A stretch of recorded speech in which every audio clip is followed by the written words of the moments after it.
If you're an Indian looking to buy your first home in the UK, you must watch this video. I give you tips on how to improve your chances to get a mortgage, as well as the stages of the house buying process. If all that sounds interesting, keep watching.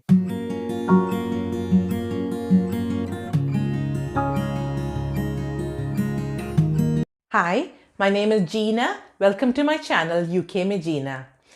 Today's topic was specially requested by one of my viewers, Pushpa. Thank you, Pushpa, for your request. This is not financial advice. I am just sharing with you the knowledge that I have so it can help you with your decision making. First piece of advice is do not rush to buy your first home.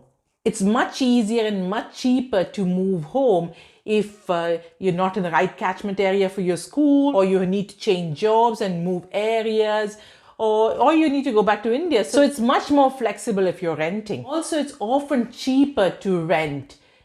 I live in a 3-bedroom semi, and I've told you in my previous videos, my mortgage is about £1,200 a month. The rental properties in my area is about £950 a month.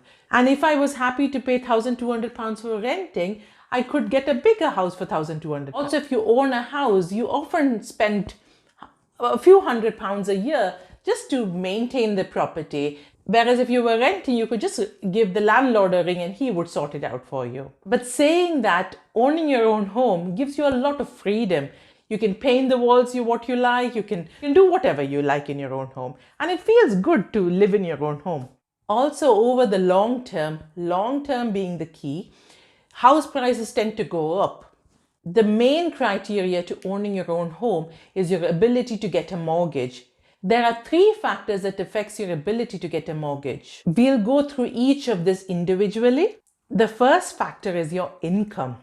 And the amount you can borrow is usually certain times of your income. If there is one person working in the household, it's usually 4 times that person's income.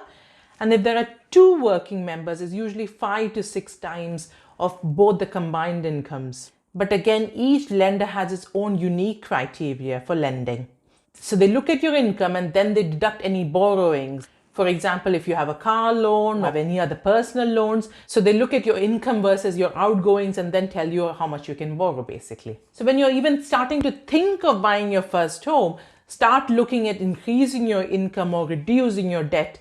And this should be done for at least 6 months prior to your mortgage application. Do a mortgage comparison to see roughly how much you can afford to borrow with your income and outgoings. So you roughly know how much deposit you'll need to save. I use the Martin Lewis website.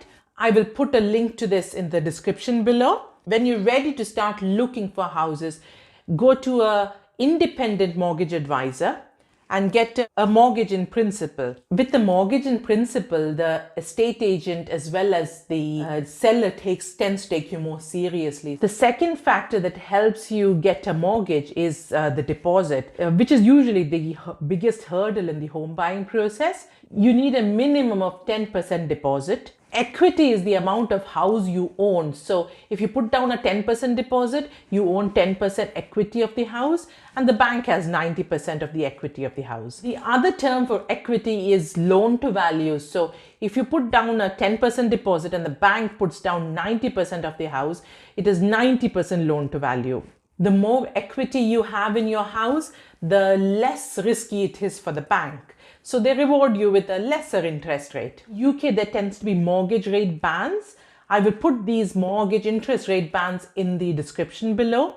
So if you're between 2 bands, say you're 86%, then you will be charged at the higher band of 90%, unless of course you decide to add in the 1% and then it comes down to the 85% band. Just a quick tip, if you're under the age of 40 and it's your first ever home, consider putting your deposit money in the LISA, the Lifetime Investment ISA, where the government gives you an added 25% interest rate on up to £4,000 a year. So 25% interest is unheard of. So it's a very good account to have if you're saving for your first home. The third thing that affects your ability to get a mortgage is your credit score. Your credit score tells the bank how good you are as a lender or how safe their money is if they lend their money to you. So when you're starting to think about a mortgage, start looking at things to boost your credit score. Cancel unused credit cards, old mobile phone line, register on the electoral roll, etc. Let's look briefly at the mortgage interest and the commonly used terms with mortgage interest. So there is interest-only mortgages. It just does what it says on the tin. You pay only the interest for the mortgage. And there is repayment mortgages where you add in the capital as well as the interest. It's very, very difficult these days to get an interest-only mortgage. Looking at the interest rate, there is a fixed rate. Usually the banks offer a certain period of lower interest just to excite new customers and get them in through the door. So you can fix it for a certain term, say 2 years, 5 years, or even 10 years. You will pay an exit penalty to leave this mortgage. Say you took a 10-year mortgage deal and you needed to move home in year 7. Sometimes the banks will let you transfer the mortgage, but sometimes you cannot transfer the mortgage and you'll have to pay an exit penalty. So think about how long you want to fix your mortgage interest for. The next kind of mortgage interest is variable interest. This follows the Bank of England mortgage rate and is usually about 2 to 3% over the Bank of England rate. The advantage is you get a very good interest rate when Bank of England interest rate is low like it is now. But on the downside, nobody really knows how long it's going to stay down this low. And then it's harder to budget for if the Bank of England rate shoots up. Another term you would have heard of with mortgage interest is offsetting. Some banks offer an offsetting bank account where you can save money to offset some of the interest rate. For example, if your mortgage balance is 100,000 and you have a 10,000 pound savings that you put in your offset account, so your mortgage interest is charged only on the 90,000 pounds rather than the 100,000 pounds. Yes, you can always overpay your mortgage by this 10,000 pounds and the rate of interest will be the same. But the advantage is if you put it in an offset account, you can always get money back when you like. So it's a good place to have your emergency fund. If you don't know what an emergency fund is, feel free to check my video. So let's look at the home buying process now. First, you choose your home and you make an offer and agree on a deal with the person selling the home. If you have a mortgage in principle and have the same offer as someone who does not have a mortgage in principle, the seller is likely to go with your offer. So that is an advantage of having a mortgage in principle. Once you agree on an offer with the vendor or the person selling the house, you then need to do 2 things. One is apply for a mortgage, and second is to appoint a solicitor. When you apply for a mortgage to an independent mortgage advisor, they look at 2 things. They look at you and they look at your house. If you've got a mortgage in principle, they've already analyzed you and your income and your credit score and the deposit. They've already looked at that. So then they only look at the house. Remember, with a 10% deposit, you only own 10% of the house.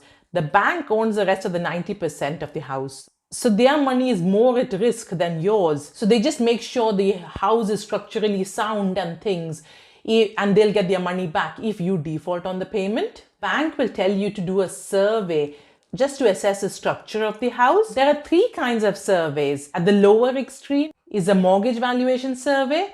The bank only requests you to do this survey. It is just to make sure that what you've offered to pay on the house is what it's worth. The other extreme is a structural survey, which is very expensive and is often a bit too much. I always do the home buyer's report, which costs about £400. If there is any problems highlighted in the survey, you can go back to the vendor and negotiate a little bit more of the asking price. So alongside the mortgage process, you should also appoint a solicitor who will look at the deeds and the paperwork and all the legal requirements with buying a house. And when the solicitor is happy with all the paperwork, they will request the bank to release the mortgage amount, and then they will ask you for your deposit. So this is around the 8-week mark. This is called the exchange. In England, it is only at this point that you're legally bound by contract, and it's usually very expensive to walk away from a deal at this stage. After you exchange contracts, the buyer and the seller agrees with the solicitor a date for completion, which is usually around 2-3 weeks after the exchange date. On completion, your solicitor releases the money to the buyer's bank, and then you can collect your keys to your brand new home. Just 2 more very crucial things to consider. Number 1 is budget for other expenses. So you'll need your deposit money, and besides your deposit money, you'll also need a solicitor's fees, your conveyancing fees, your mortgage fees, and sometimes even the mortgage advisor fees.